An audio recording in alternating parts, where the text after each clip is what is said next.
My name's Monk Rowe for the Phileas Jazz Archive, and I'm very pleased to have Mr. Fred Wesley with me today. Trombonist, arranger, composer, band leader, and as a high school student, skipped his father's social studies class to hang out in the band room.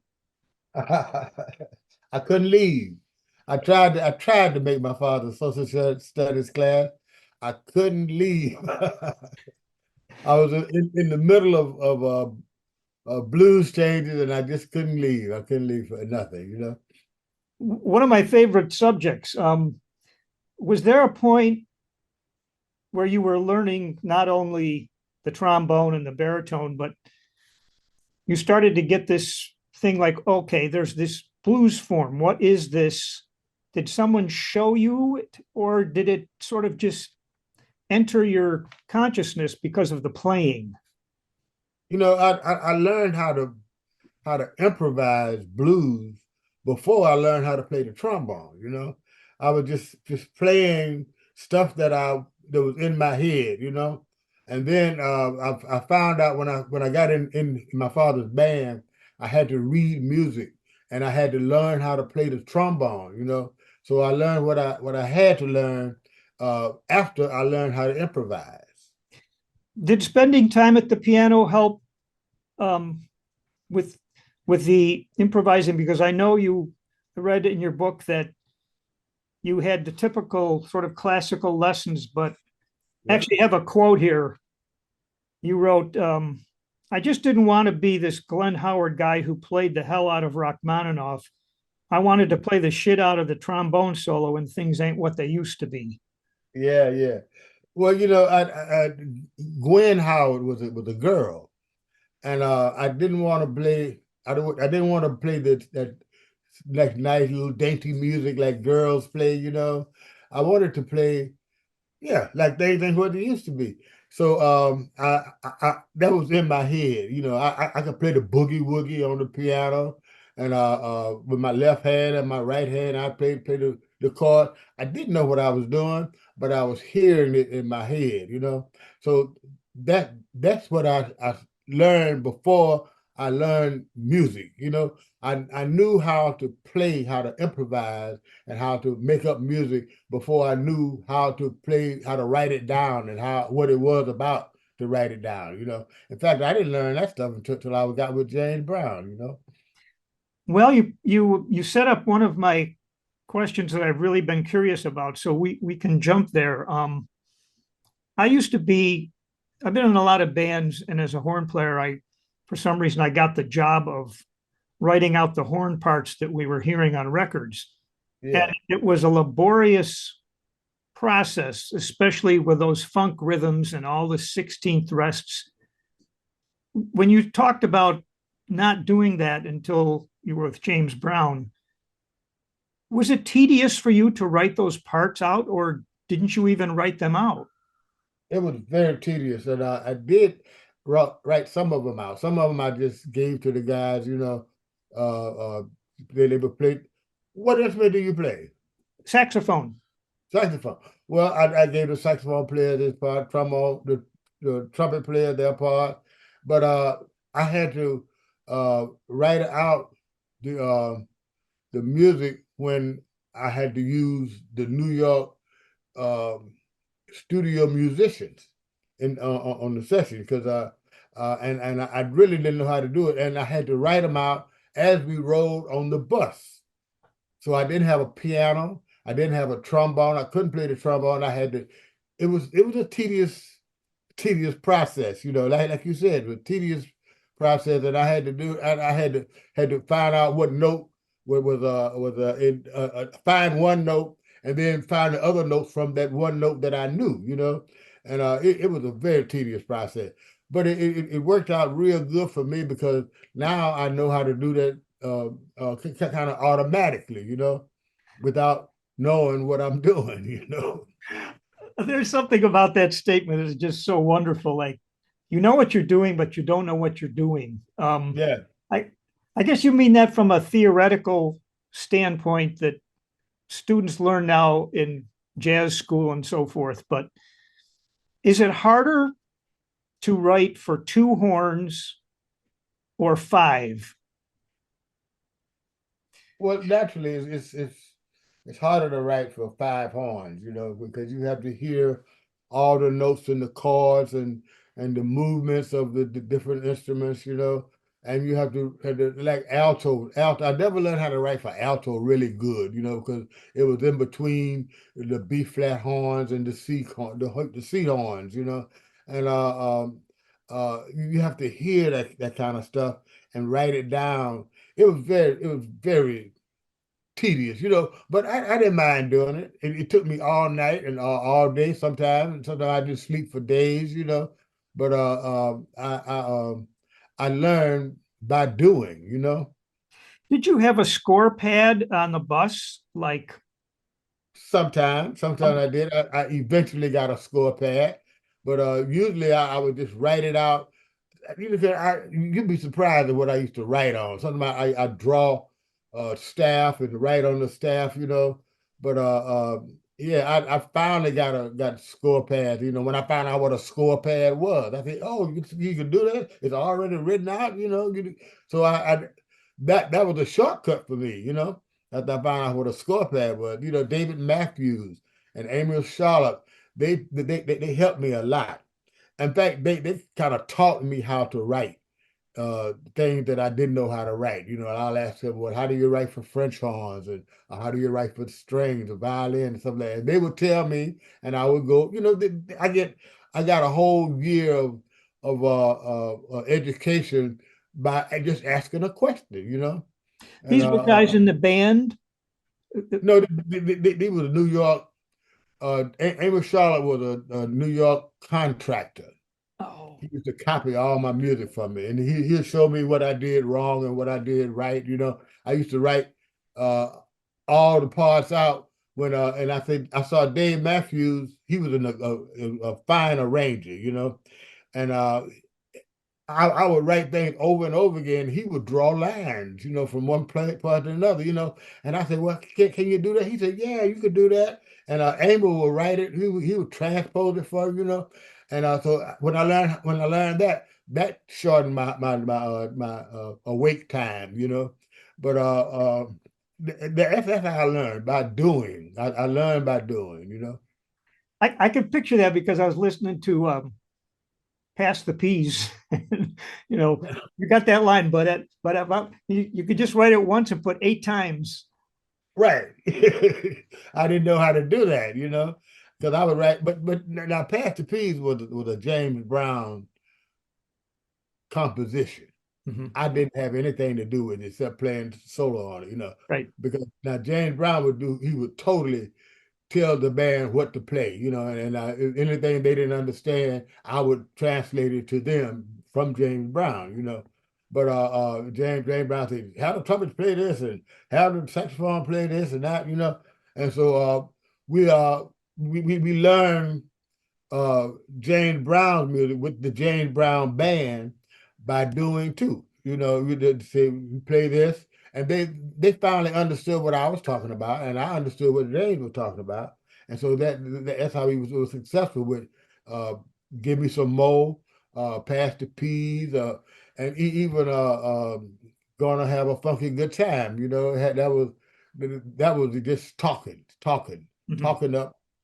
Jabbo would play a shuffle. They say Jabbo play a shuffle. He would play a shuffle, and the bass player would play duppa doo doo doo. And I had to figure out what duppa doo doo duppa doo what that was, And then I could translate it to the bass player. Play this, and with Fred Thomas would play baba doo doo doo doo doo doo, and it would put it all together, and it would become a song. The guitar player would play. I didn't know what the rhythm was. I still have ever written the jump jump jump jump fine. I haven't ever written that out, but I just tell the guitar to play jump jump jump jump da. So it was we call those head arrangements. And so those head arrangements became big hits. And Yes. but tunes like Down and Out in New York City, those will have to be written out by me from what James Brown told me. James Brown would say, have the horns do this, we want some flutes to do this, ridiculous things, But I would make it work, And the musicians in the studio would make it work too, because they would have a music written out. I remember Steve Gadd would play stuff that you never thought to write, but he would just play things, With the bass player, what was his name? I can't think of his name right now, but he asked me, say, well, where are the changes? I said, there are no changes here. There's You have to one. play these notes. You have to play do do do do do do boo doo boo boo boo doo doo, and he refused to do that, And but when I finally broke him down to what he would do it, he did the hell out of it, So some things happen automatically. Some things happen just because it was written down and they played it exactly like it was written. I was thinking while you were just saying that, I thought of Pharoah Sanders because he, a lot of his music was stayed on one chord for a long time. And I don't have a question here, except that it seems like you have to have a long attention span and just get into that rhythm so much that it doesn't become boring. Because if it becomes boring, it's not going to work. Right. Well, I can't think of this bass player's name. It's a famous bass player. Anton Fig, perhaps? No. No. Anyway, you are exactly right. If it becomes boring to him, then it's not happening.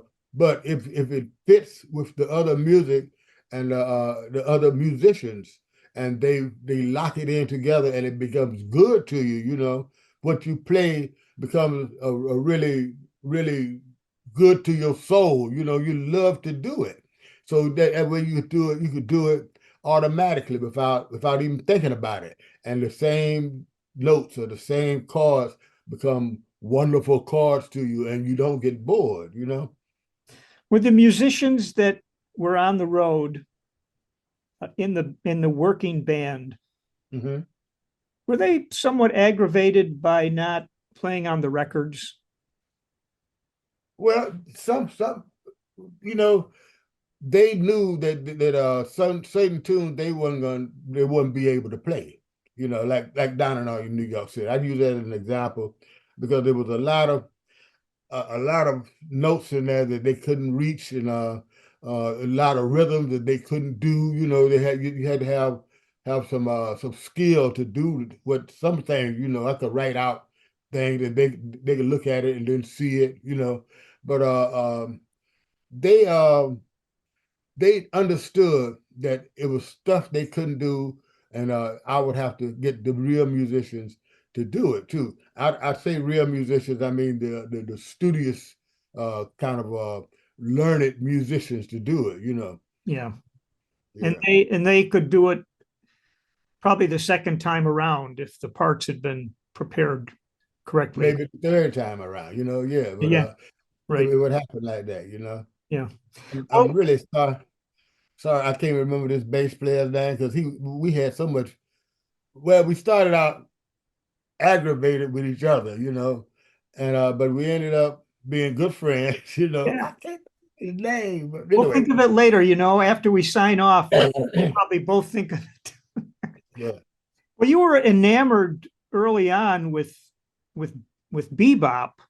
yeah. Um, is there a difference and a challenge either way about improvising on a bebop tune with multiple chord changes and oftentimes at a fast tempo, rather than improvising on one chord?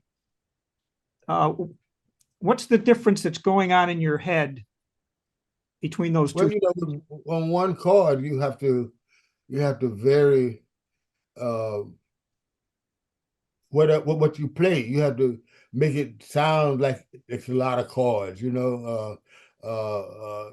I guess you would play different things the same way. I can't explain it exactly, but with one chord you would do, you could up and down. The music goes up and down rather than sideways. With a bebop, then you've got total freedom to follow the changes, right? But we only have one change, then you have to play it up and down. Do you understand? I, Um, I Up think and that's down is also, better than sideways. yeah. But it's a different approach to the way you do it. I remember reading about Coleman Hawkins that way, that they were talking about he played vertical instead of horizontal or Right, vertical, horizontal. something Yeah, like that. Yeah. yeah. And certainly you've got a rhythmic aspect when you're playing on one chord that you really need to um, personify and stress to make it interesting. Well, the same with changes. You have to be rhythmical with that too. You have to understand that linear, vertical and horizontal is only as good as as the rhythm that you make it be. Um, it's hard to explain. Some things I believe don't need to be explained. Yeah, yeah. Buster Williams Jr. Buster Williams Jr. Yes, That's the he was the bass player that gave me big trouble in the beginning. Is he the son of Buster Williams? No, I mean this is the real Buster Williams. Oh, this is Buster Williams. Yeah, yeah, Wow. yeah, yeah. Oh, he's one of my favorites. And so he must have been playing, like Fender bass instead of, Oh no, it was upright bass. oh my Yeah, goodness. Wow. yeah. Oh, I had Ron Carter doing funky lines. You listen at a thing called transmog transmogrification, a tune on one of the JB's albums, one of the first albums. And Ron Carter played the same thing, but he played it with so much soul and so much feeling that you thought he was playing so what, yeah. Was there a point um, during college or after that you had to make a decision about financially what kind of music should I be playing? Should I pursue being in the jazz world, or did things just happen to you to steer you in another direction? Things just happened to me to steer me in another direction. I took the job with James Brown with the intent of getting to a large city. I come from a small town in Alabama, Mobile, Alabama, and it's not much chance of being heard and being known as a jazz musician in Mobile, Alabama. So I wanted to get to New York, and I wanted to get to LA or to Chicago, somewhere where I could be heard to play the jazz that I knew I could play. But uh, so I took the job with James Brown, but I had no intention of staying with him for the 7 years that I did stay with him. Because I only wanted to get in New York City, go to the jam session, and that'll be it. I'll be the next great jazz trombone player.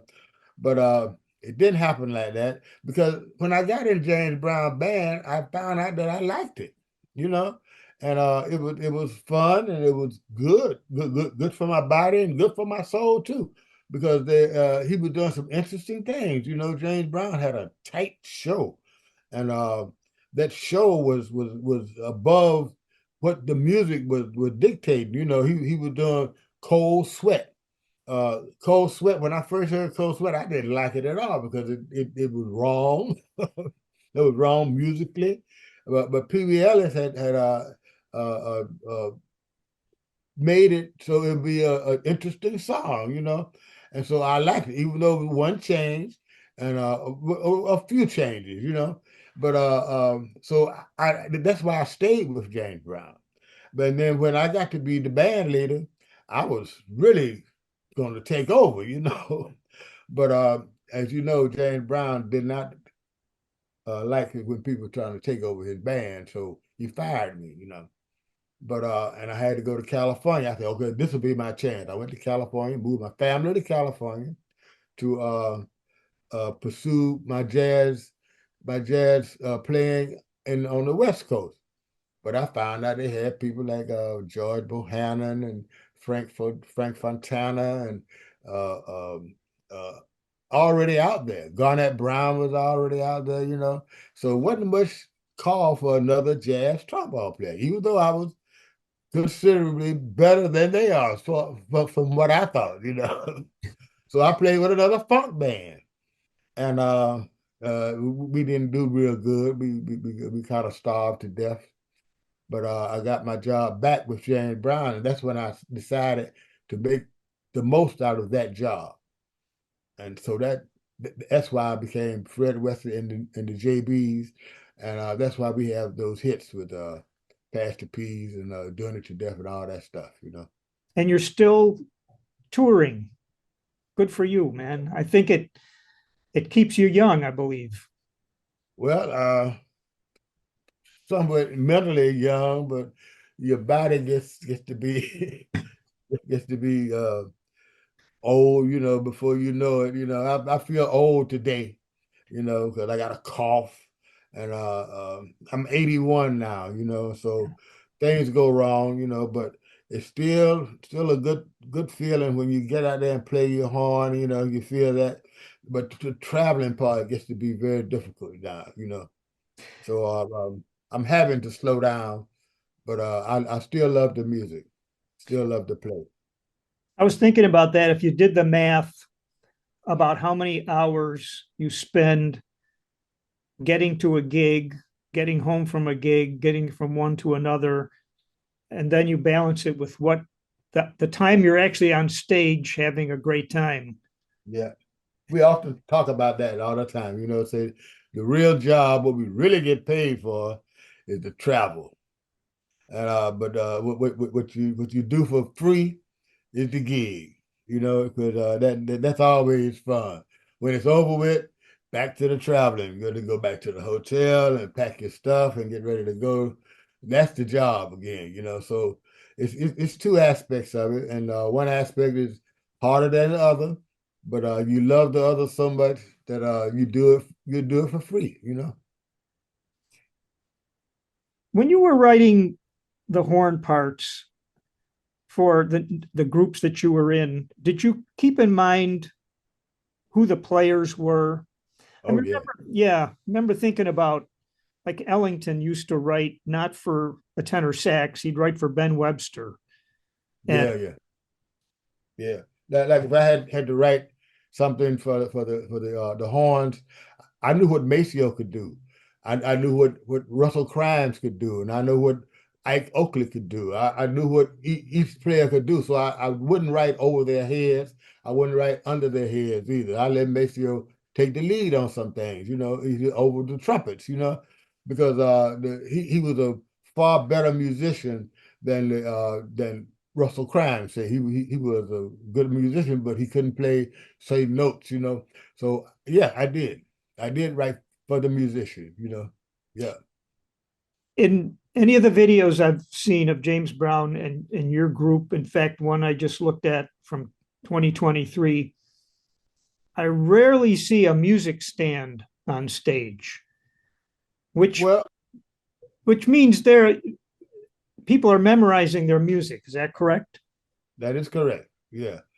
Um, I just had to fire a saxophone player because he couldn't memorize the music, and he didn't he couldn't fit in with what the band did, you know. And I mean, he was a beautiful guy, you know, but he just couldn't get it. He couldn't get it. So I had to find, but the trumpet player and the other saxophone player that I've had, they seem to get it automatically because they can memorize real good and they can fit in real good with the other horn players that in the section, you know. But yeah, that is true. We don't use music stands, and you have to feel what we do, you know. I'm curious if the difference between those horn players and their memorizing, um, if you think it had anything to do with their music education. And the reason I ask is over the years, the bands I've played in, the musicians who did not go to music school and were self taught were much better at memorizing things Yeah. because their ears had been developed to that point.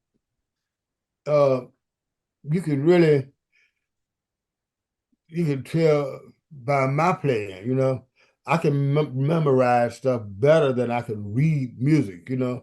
I get jobs where I would have to read music. In fact, I don't take jobs that I have to read music now because I don't read that well. I never read that well, you know. I used to play uh, uh, we play American Idol and with Count Basie and you know, you had to read music to do that, but you had to feel what the band was doing. You have to feel that music rather than read it all the time. Sometimes you have to feel it and read it, like Count Basie's band. You have to feel it. And I played with a lot of big bands like that, you know, and I could keep the job because I could feel it better than I could read it, you know, and I would the cats would help you. Look at when I was in Basie's band, the trombone players, they saw that I could feel the music and they knew that I couldn't read the music as well, but they tolerated me. Call you back. They tolerated me because I felt the music so good, you know. And that's a lot of things. I get a lot of gigs like that where I'm tolerated because I can feel the music and remember the music, even if I can't read it right off, you know. Yeah, I remember looking at your sort of chronology and thinking after all those years of playing in funk bands, did you have to sort of reset when you got with Basie and like remember how to swing? Oh no, I didn't have to remember nothing. That was still that inside you, right? that music that locks into your body, and you just hope the notes are right, you know, because uh, the basic groove is a one time thing. You know, it's better. It's the best groove in the world, I think. I totally agree. There's something about that rhythm section that just seemed like it was one instrument. They Yeah, they self-balanced themselves. They didn't yeah. depend on a sound man to do that. It's just like a phenomenon. In fact, basically, used to tell sound man, set it and forget it. Go sit down somewhere. We will adjust among ourselves. You know. In fact, the whole band adjusted among themselves. They would play soft and they would play loud. And when it was they would play among themselves. They would adjust the way it should be played. You know. And somehow they all knew. They all knew what to do and when to do it. You know. As the new guy in the band, you must have done a lot of observing to figure out how they were doing that. Well, you know, the Count Basie band, I kind of knew. I kind of knew what they were doing and how they were doing it. You know, in fact, uh the way I got to keep the Basie gig is because I listened to Bill Hughes, the bass trombone player. And he would kind of lead the band from the bottom. And Bill Wanzo wasn't the best trombone player in the world, but he could play that music the way it was supposed to be played, you know. And so I would listen to the two of them and the other two trombone players, and we kind of locked together, you know. Dennis Wilson, he was a perfectly well-trained musician. He wrote arrangements with a ballpoint pen. Full band arrangement. He never made a mistake. And I just admire these guys so much, you know, and learned so much from them, you know, and and fell into their groove automatically without anybody telling me what to do, Mhm. Yeah. In the arranging you've done, if you think back on it, um, I'm wondering if something, an artist or a situation comes to your mind that was really challenging and that stretched what you had been doing previously. Writing, if it's writing for strings or something like that. Well, with the James Brown job was most challenging too, because uh, uh, he would he, James Brown would just say stuff off the top of his head, but you had to do it. He would say, "Okay, use a harp right here. Use a harp." What what James Brown wanted with a harp in his band, But he had to use harp, and he said, "Okay, we want a cello solo in this part. A cello solo? Wow, how can I do this? And but you had to make it work. Had to make it work." And he would say, see, you didn't think it'll work, would he?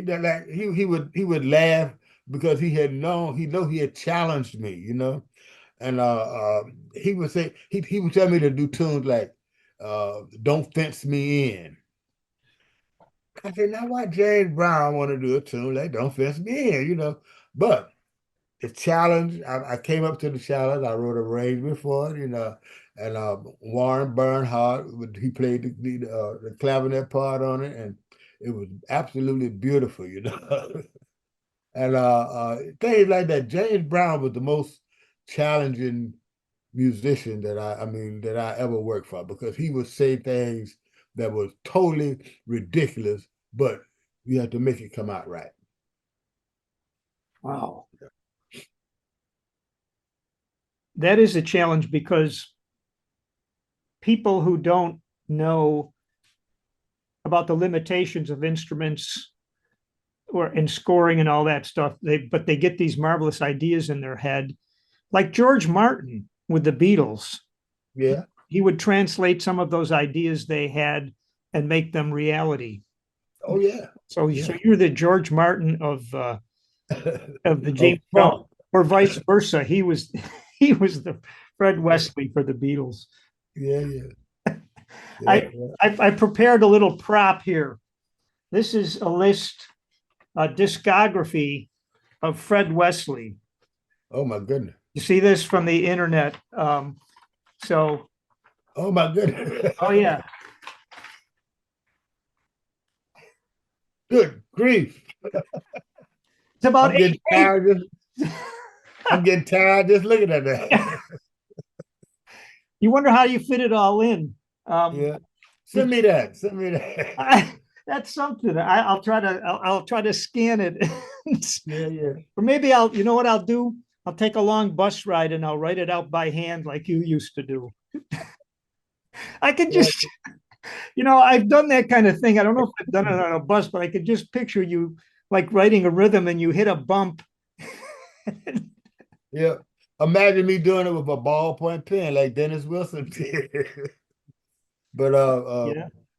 yeah, Well, I tell bet me about it. Does any of the studio work, like all these people you played with? I wonder if anything sticks out in your mind. Vanessa Williams, Red Hot Chili Peppers, Randy Brecker. yeah, Randy. It just goes on and on and on. Randy Brecker sticks out in my mind because he, you know what he said, and I find it hard to believe, but he said that I influenced his playing. I say, now how can I influence Randy Brecker? He's one of the top bebop trumpet players in the world, and I influenced his playing. He told me that he would uh listen to my stuff and incorporate it into his stuff. And that was amazing to me. I didn't realize that I was influencing a great musician like Randy Brecker. But other musicians have told me the same thing. And because I don't know I didn't know what I was doing, but it was sticking with a lot of people, a lot of great musicians. I'm gonna see if I can focus on that statement, which you've said a couple times, and that you didn't know what you were doing. Can you tell me, in is it sort of like I'm playing this note and I really like it, so I'm going to hang on it, but what I don't know is its relationship to the chord. Can Yeah. you just talk about that a little bit? Well, 80% of what I do is from my ear. So 80% of what, say, Sonny Rollins does is from his eyes. He can see things and play what for Pee Ellis. Pee Ellis is a great example. He sees what he can hear. I hear what I can make music from. I could hear things that he can see from looking at it. Because it was a natural thing with me. But if you write it out, I'm lost because I don't know where. I said, well, let me hear it. And then they play it. Was okay. I can do that. And I don't understand progressions. I don't understand how you go from one chord to another. I don't understand how that works, but I can hear it, and it's a natural thing. I think it's a gift from God that I can hear things like that. And uh, that is the difference between what I do and what most musicians do. Most musicians can see and hear, but I can only hear. I can only hear what's happening. Yeah, Yeah. especially in this period we're in now, where most musicians do the jazz school, jazz education route, that they're taught about all the chord changes and the scales and all that. So yeah, But you I tell students to first first learn because I know most people won't have it naturally like I do. I know that, and I don't know why I have it naturally like that.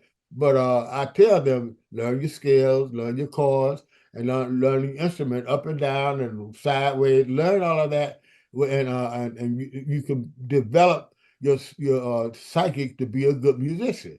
But if I tell them how I do it, you probably won't ever learn how to do it. I didn't learn how to do it like that. I didn't learn how to do it. I do it because it's a natural thing with me. And I don't understand why, but I thank God that I have it because that's why I'm the musician that I am. it has served you well for sure.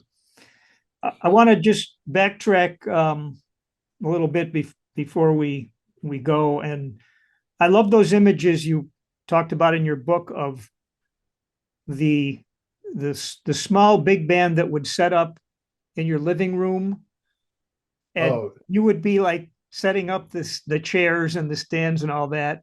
Be yeah, like you were a roadie first. right. You were a band boy. Yeah, yeah.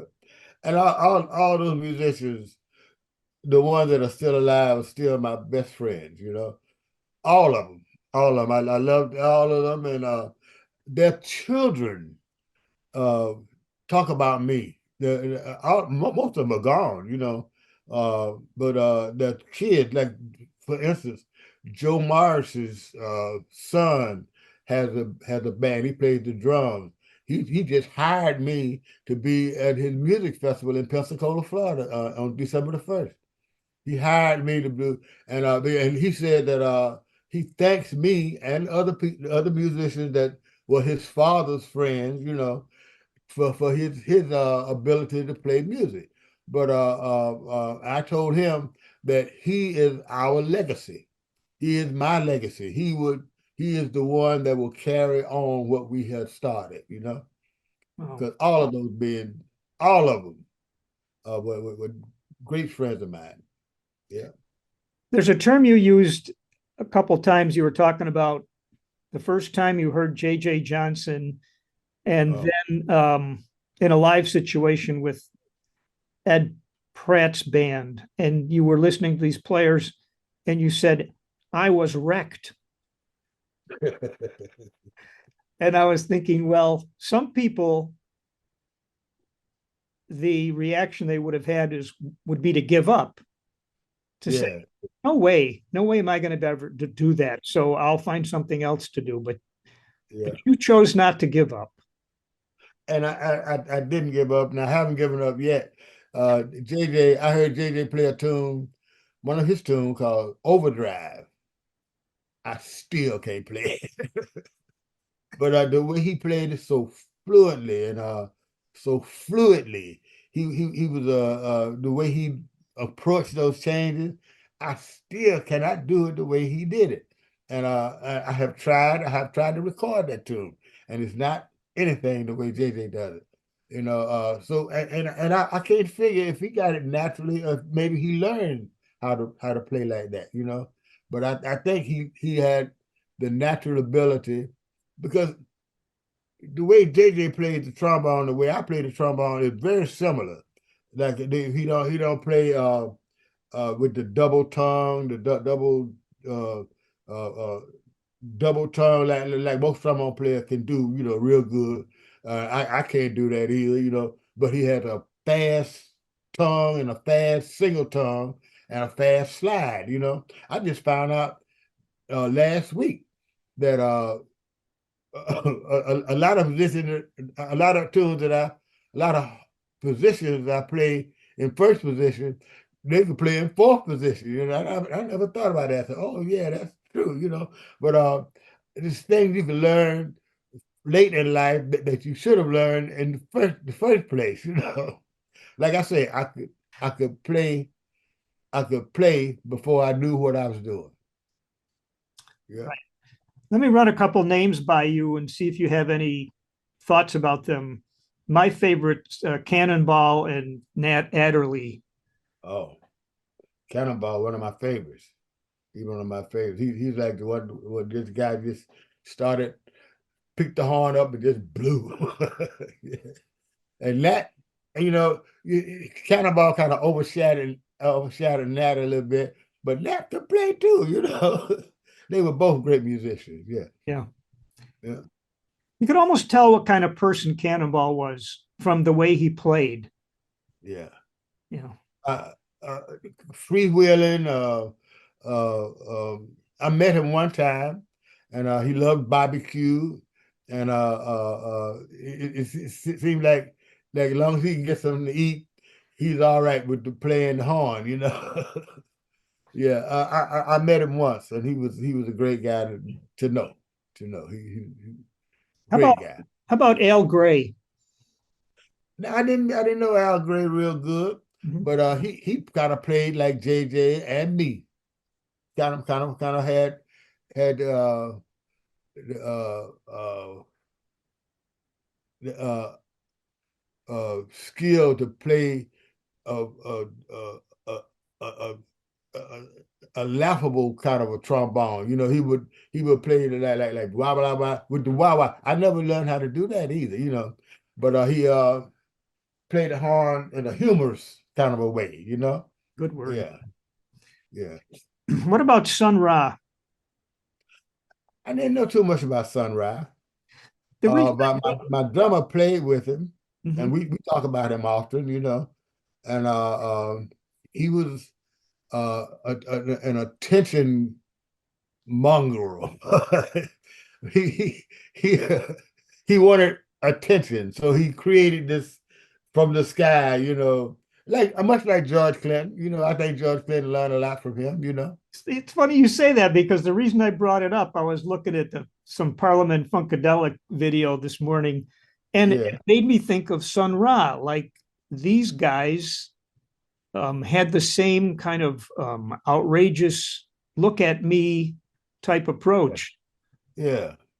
And I think of uh, more people look at people than listen to them. You have to, but if you put it both together, like like Bootsy is a person that has the funk in his body, but he looks like a star child.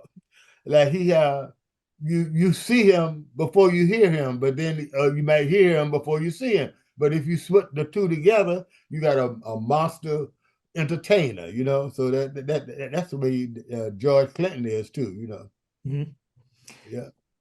Do you get um, checks in the mail from people who are sampling your music, or do you get checks in the mail and you go, what is this for? Yeah, I get a lot of those, you know. I don't question it. I just put them in the bank, you know. Thank thank you very much, you know, because if I tried to, you know, if one thing I haven't done, I didn't document everything that I have done. If I like all that list you got of me, you know, if I had kept a list like that, I could probably gather millions of dollars, you know. But I didn't document a lot of stuff, you know. And I don't know what I did on what things, and I just let a lot of stuff slip away, you know. But it's a gift from God, and so I can give it to whoever I wanted to have it, you know. So if I played on your album, gave you some kind of inspiration, something, then you're welcome to it, you know, because it's free for me and it's free for you too, you know. That's a great quote from you. Yeah, yeah. Wonderful attitude. What's Yeah. coming up? You just got back from Europe, is that correct? Yeah, it was hard to, and that's why I'm gonna slow down. You know, I did 2 weeks with my band, the new JBs. We did a lot of shows, and went directly to another group that I play with. It's called Generations. It features Leonardo Carati on the organ. He's a young man that plays organ like Jimmy Smith. I mean, far way better than Jimmy Smith, and from Italy, and a drummer from Paris. So we did a trio thing too for 2 weeks, and that took a lot out of me. You know, that's why I'm coughing now. You know, so I think I'll slow down from now on. You know, that showed me that I'm taught me how to I should act my age. Because I'm not a young man anymore. Although I enjoy doing it, but getting from place to place, getting to be a little difficult now. You have family members that help you out with the logistics and all that. Oh yeah, my Yeah, daughter Toya, she and my other two daughters, they help me out, and my son, he shows me how to use finale and all of this kind of stuff, you know. And my oldest boy, although he's not doing it anymore, but he helped me on a lot of tunes, you know. Yeah, they all help me, but my daughter Joya is the one that takes care of me all the time. yeah, and I can attest that she does a fine job helping Yeah, set this interview up today. yeah. Yeah. Well, last sort of question.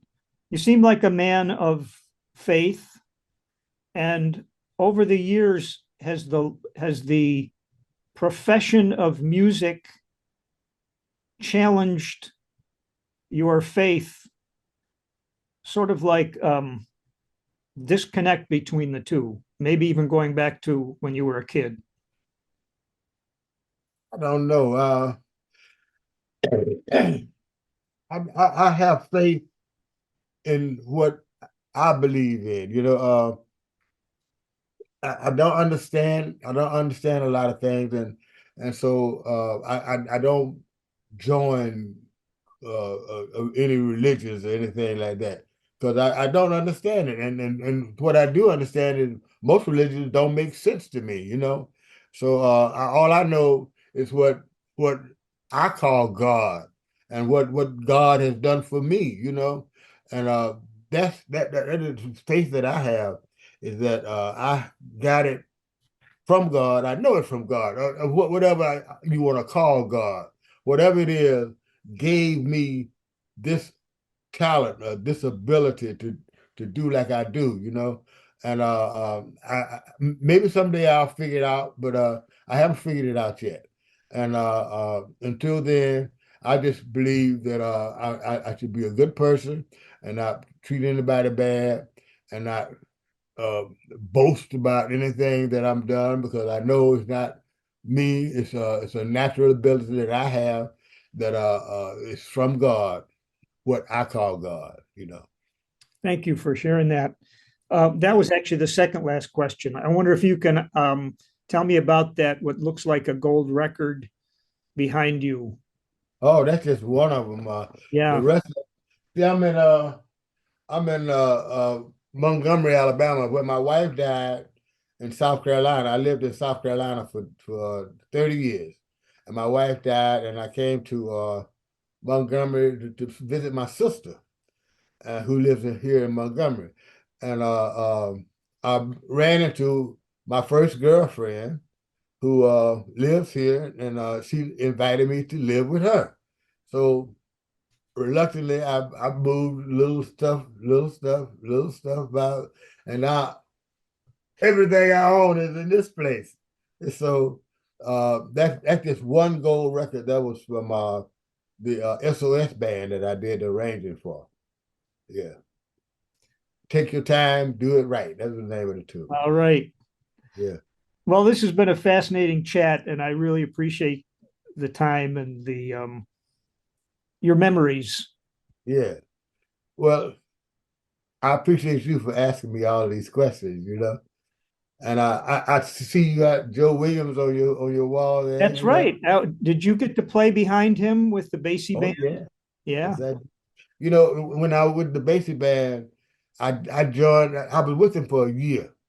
In that year, we did every music festival in the world. I don't think we missed one. With Montreux, North Sea, uh, and in Japan, Joe Williams was on most of them. We did the Norman Grands tour, and I was fortunate to be on all those records. I mean, all those festivals with Count Basie. And then, but I had to leave because I they weren't paying much money. hmm. But yeah, I got to know Joe Williams real good. He was a good friend of mine. He's a good friend of this college. He actually helped get this interview project started back in 1995. Is that right? Yeah. Yes. And the Yeah. band played here with him in 96, and your friend Bill Hughes was on the band, of course, at that time. Yeah. Yeah. Yeah. Good guy. Yeah. Yeah. A lot of memories. A lot of Indeed. memories. Yeah. Well, you take good care of yourself, all right?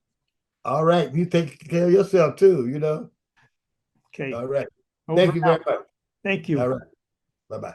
Bye.